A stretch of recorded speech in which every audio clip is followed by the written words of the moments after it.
Today's read aloud from The Boy Who Harnessed the Wind is also in my pajamas. All right, this is the read aloud for Chapter 8. If you are attending this read aloud, you should have your book with you and reading along in your book. And let's go over the questions real quick before we start so that you can have in your mind what information you're looking for. Chapter 8, 20 days. Here's my question packet. The question number 1 is, what does William mean by starving was a cruel kind of science? Provide evidence from the text to support your answer. Number 2, on page 135, ooh, it gives us a page number, that's always handy.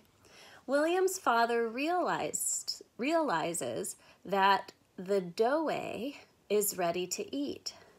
Describe how William and his family are feeling in this scene. Provide evidence from the text to support your answer. Number 3, summarize the chapter in 1 or 2 sentences. You guys are doing great with your summaries. Keep up the good work. Make sure you're, as is posted above in the assignment, complete sentences, at least 2 complete sentences, capitalization, punctuation. I want you to be handing me your very best work. And again, you just have to click on Submit Assignment up at the top of this assignment, and it'll give you a text box that you will type your answer in using all your good capitalization and punctuation. Chapter 8, 20 days. 2 weeks after I buried my dog, cholera swept our district. Do you know what cholera is? It's a sickness. Doctors said the sickness started in southern Malawi back in November. A farmer visiting a funeral brought it north, where it spread like grass fire.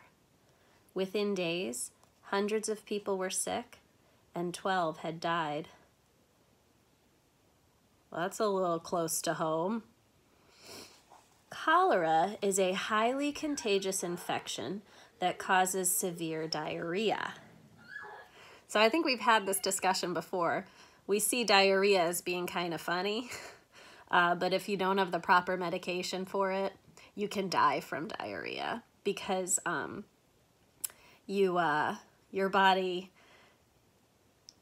gets rid of all the water in your body and you dehydrate is part of it, and your body can't keep any water or food in. So that's pretty bad. COVID-19, the coronavirus, does not cause diarrhea. Again, I don't know why everybody's buying all my toilet paper. Anyway, if it were cholera, I could understand. Cholera is a highly contagious infection that causes severe diarrhea. People mostly get it by eating food or drinking water that's been contaminated with feces. That's poopy. Across Africa, it's an unfortunate companion of every rainy season. Many villages have poorly built latrines. Remember our latrine discussion? That flood with the rains and pollute the wells and streams where the people drink. So you remember the latrine is a hole in the ground, and when it rains so much, the hole fills up and all the stuff that's in it floats out. Blowflies also spread the bacteria after crawling out of toilets and landing on food. The diarrhea that results is I'm sorry. The diarrhea that results is clear and milky and quickly leads to dehydration. If people aren't treated immediately, they could die. During the famine, people out looking for food became the unwitting carriers. The cholera struck them on the roads and forced them to become sick in the bush. Rain, flies, and cockroaches then spread the infection onto the banana peels, roots, and corn husks that others picked up to eat. To combat the cholera, the clinic at the trading center started giving away chlorine to clean our drinking water. For months, it tasted like metal.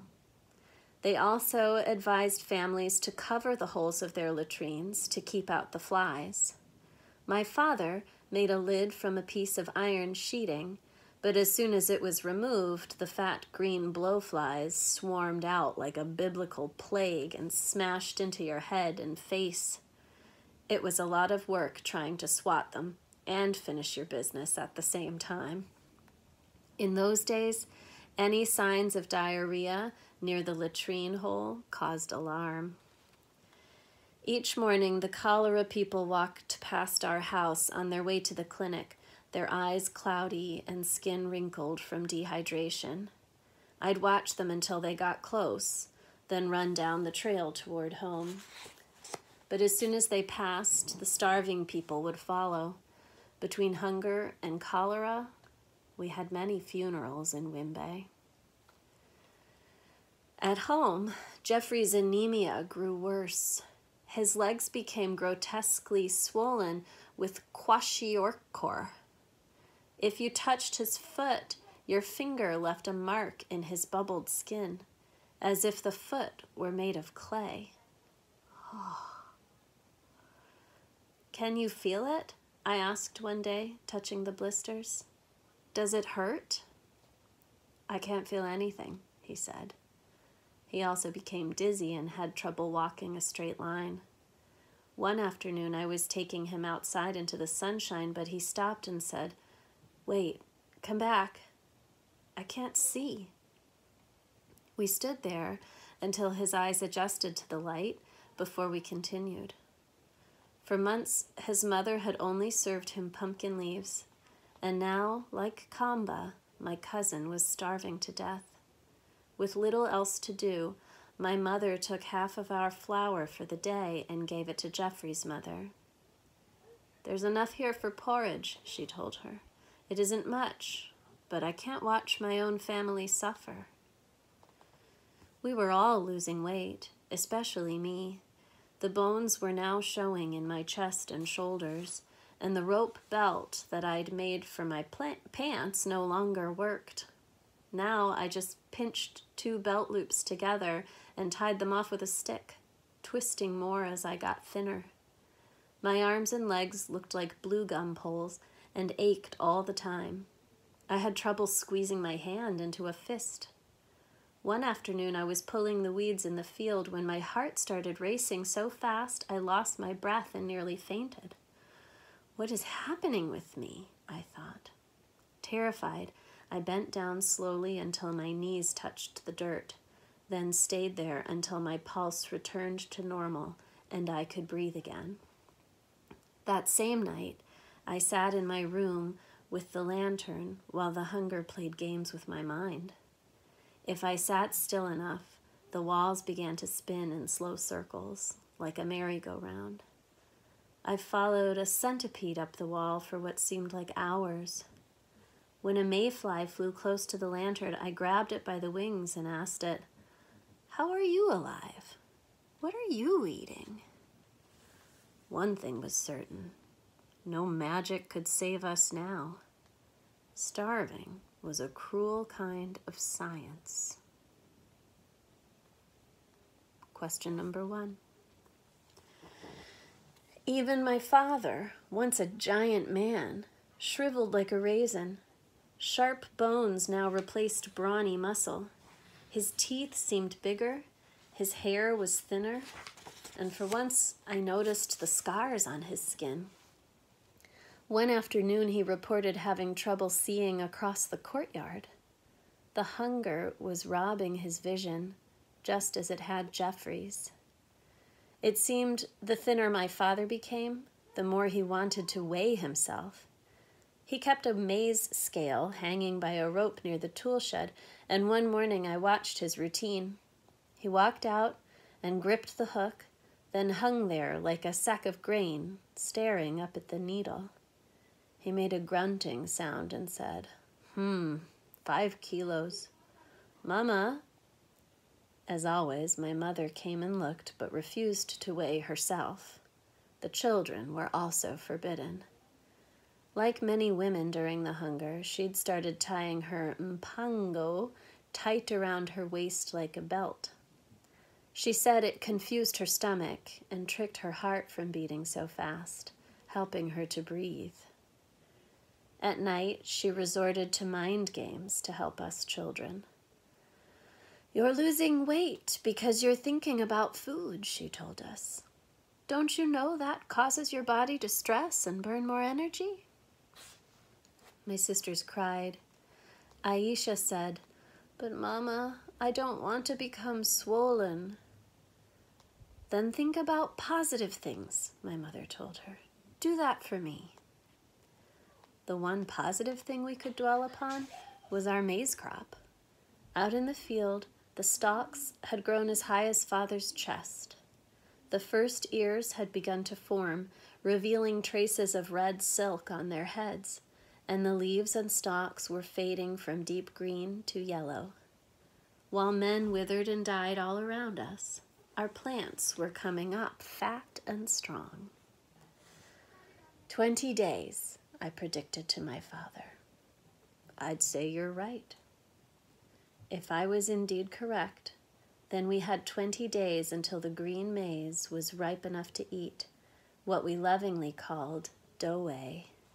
It's equivalent to the American corn on the cob, when the kernels are soft and sweet and pop between your teeth. All day and night I dreamed of dough. By the beginning of March, the maize stalks had reached my father's head. At this stage, the flowers told you everything. Once the red and yellow silk began to dry and turn brown, you could start checking for dough. I'd go from stalk to stalk, pinching the cob to feel the grain. If the kernels crushed easily under my fingers, it was too early. But if they felt firm, then it was time. Every morning for a week, Jeffrey and I walked up and down the rows, pointing out ones that were nearly done. Then finally I spotted a cob that appeared ripe and gave it a squeeze. It was firm. "This one's ready," I said. "Yeah," said Jeffrey, pointing to another. "And so is this one, and this one, and this one. Our long-awaited day has finally arrived. Let's eat." Using the last of our energy, we ran through the rows, pulling the ripe dough and cradling them in our arms. Soon I had 15 ears, and Jeffrey had the same. We peeled back the first layer of husks and tied them all together, then draped the chain across our shoulders. The sight of Jeffrey and me running through the courtyard with necklaces of dough nearly caused a riot. "It's ready?" Aisha asked, her eyes wide and excited. "Ready. The dough is ready!" In the kitchen, I stoked the coals of my mother's fire until they burned red. Soon my sisters were crowded inside the door, fighting for space. "Relax," I shouted. "There's plenty of dough for everyone." I placed several cobs directly on the coals, then flipped them until the peels were crisp and blackened. I burned my fingers pulling one off, then stripped the steaming husks and began to eat. The kernels were meaty and warm and filled with the essence of God. I chewed long and slow. Each time I swallowed, I was returning something that had gone missing long ago. Looking up, I saw my parents in the doorway. "I don't think this dough is ready," my father said, snatching one off the fire. He pulled off the silk and took his first bite. Within seconds, the blood of life seemed to rush back into his face. He knew we would live. "It's ready," he said, and smiled. That afternoon, we must have eaten 30 ears of maize. As if heaven opened up, the first pumpkins in our field were also ready. My mother boiled them, seeds and all, then served up baskets of the steaming meat. My God, to have a stomach filled with warm food was one of the greatest pleasures in life. Jeffrey and his mother started coming over and enjoying meals of pumpkin and dough with us. Soon the swelling in Jeffrey's legs went away, and he was smiling like his old self. For Jeffrey and me, March was like one big celebration. Hey, it's March here too. Each morning before work, we made a fire in the fields and ate a big breakfast of roasted maize and pumpkins. I remembered a parable that Jesus told to his disciples, the one about the sower of seeds. The seeds planted along the road get stepped on and damaged. Those planted in rocky soil can't take root, and the ones planted in the thorns get tangled in the barbs. But the seeds planted on fertile soil live and prosper. Mr. Jeffrey, we're like those seeds planted on fertile soil, not on the roadside, stepped on by everyone walking past. No, not us. That's right. We lived. We survived. It was not looking good. I'm glad they survived.